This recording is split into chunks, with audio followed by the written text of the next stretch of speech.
Hey everybody, how's it going? Gribbz here with UFO Network and Joel Corry. Say hello. How you doing, guys? Good, man.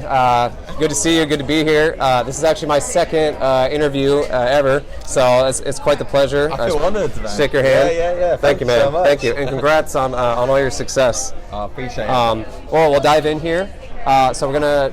I got a few questions for you. Just want to say thanks again for having you here. And first of all, let's get to it. How does it feel to be playing at Ultra Music Festival Miami 23, given the journey the world has been in with the shutdown and all that? Yeah, it's amazing, to be back to big festivals, live music, and this is my debut set at Ultra. Miami's a very special place to me. I actually used to go to University of Miami. I did study abroad program there when I was 19, so it feels a bit like a second home to me. Okay. So it's even more special, and I'm really excited to get out there and smash it. That's cool, man. It's going to be a great night. That's like a full circle moment. It is, totally. Question number 2.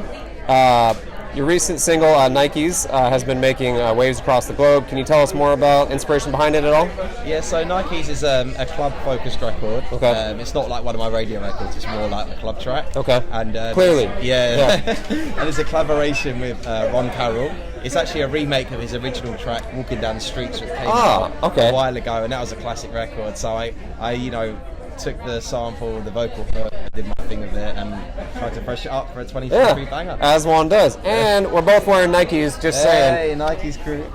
So, doing good on time here. How'd you first get started in the music industry, and what led you to become a DJ and producer? Well, I started DJing when I was 14 years old. Wow. So I started young, and it was my biggest hobby growing up. It was my passion in life. It was the thing that I loved to do. I didn't want to do anything else. Just wanted to DJ. Heard that. Everyone's parties, weddings, bar mitzvahs, whatever. Yeah. I was there DJing. Wow. And it just got to a point where I was like, how do I take this thing that I love doing to the next level? My idols, people like Tiesto, David Guetta, Calvin Harris, having hit records, traveling the world. I was like, I need to focus on production. I need to produce my own music. Yeah. And I got into doing that, and I was putting tunes up for years and years. Nothing was really working, but I was just trying my best. And finally in 2019, I got my breakthrough of my first successful hit record, "Sorry." And then since then, I read about that. Yeah, in the discography. Very special tune to me. That's cool, man. It changed my life forever. It's like keep throwing something at the wall until it sticks. 100%. Yeah, that's what I did. Yeah. I just kept going, and then finally it clicked, and when it did, I was ready for it, man. Another thing too, it's like keep going until people notice you eventually. Yeah. Just until they can't not notice you because of the greatness and what you're trying to give back. So I'm a massive believer in that. Just keep making noise, keep shouting, and eventually someone's going to listen.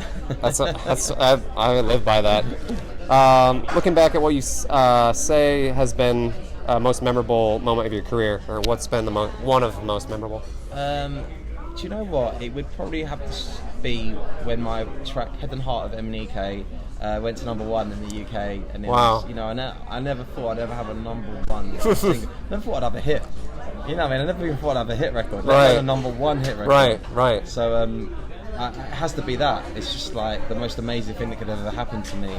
And so that's the one I'm gonna give it to. And now you're spreading it over here to the U.S. and it's only gonna get bigger. And I think I said it earlier, but congrats on 1 billion streams. Yeah, the Billy Club. Yeah, the Billy Club. As an artist, how do you manage to stay innovative and motivated in an ever-evolving music landscape? Or does it? I assume it just comes naturally to you because it's a really good question, and it's tricky. And I think music is changing now more than ever. And it's really important for me to try and stay ahead of the game, and the music that I bring out this year is going to feel a bit different. I'm trying to make it fresher. Right. And I think one luxury of being a DJ and DJing around the world at dance floors all over the globe is you kind of see what the trends are, and you can see what people are loving and reacting to, and that influences me in my production. Sure. And it's hard though, man. You would tune and adjust, and I try to, man. I try to, and so it's out for new music this year. I hope you guys love it. Thank you. And last question, what's in store for the future of you? Can fans expect any upcoming projects, releases, or collaborations? Yeah, I've actually going to release a new record next month, and it's going to be the start of a flurry of records before the summer. Okay. So my last kind of if you want to say radio sort of pop focused record was actually last October. It was my track with Tom Gredig called Lionheart, and these next flurry of records, you know, I've been holding on to them, been working on them and trying to get them right. So starting from next month, there's going to be like a release like every month basically up until the summer. That's the way to do it if you can. Yeah. Music, Cool, man. Well, thank you, guys. Joel plays tonight at 8:50 UMF stage. Be sure to catch him. If not, catch his set after or live. And thank you for tuning in again, and congrats to all your success. Thanks, man. Thank you for the interview. Appreciate it. Yeah.